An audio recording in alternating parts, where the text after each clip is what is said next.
Football is the world's largest religion. And I know it sounds controversial, and I'm not going to try and take too much up of your time because you don't know me and you don't owe any of it. So I'm going to try and keep this pretty short.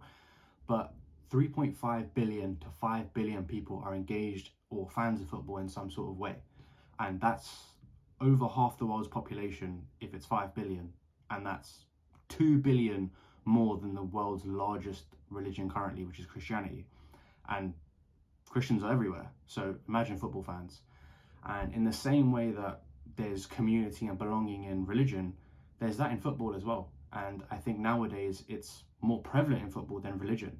When you have around 2 billion people in a religion, the ethos and values of those people get diluted. In the same way on the news or in comments you'll hear, it's just a bad bunch out of a bigger pool. And that's when it gets difficult to defend religion, and people often feel a bit ashamed sometimes.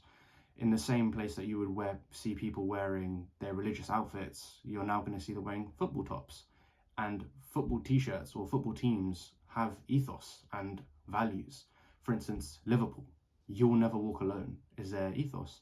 And that creates a sense of belonging, community. You'll never walk alone, literally something that we say to God and all power, that we are never alone, is something now given to you by a football team.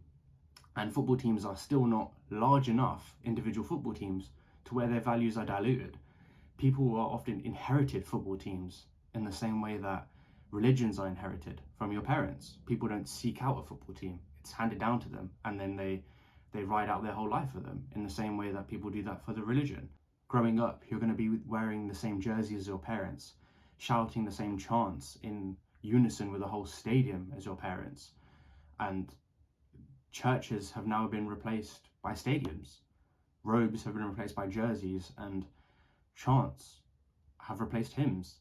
So everything that you would get out of religion, you now get from a football team.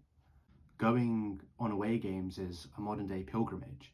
And in the same way that people used to organize their whole days around prayer, people now organize their whole weeks around football, even to the point where some people change their wedding dates so they can be ready for a football match. Supporting a different football team than the rest of your family can genuinely make you an outcast, in the same way that converting your religion would. And people genuinely look at these football players as profits, not assets to the football team. They genuinely worship them. If you go on some people's social medias, you'll see the love for them. People wait outside their training camps for 6-7 hours just to get a glimpse of these people, and a signature would genuinely make some of their lives.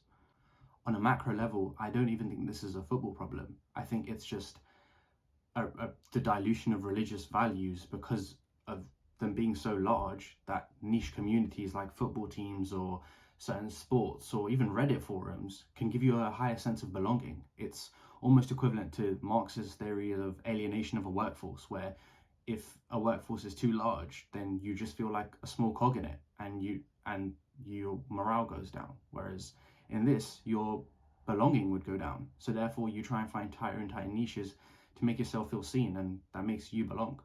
And I think that this is inevitable, and it doesn't happen because football's better than religion. It's just because it works.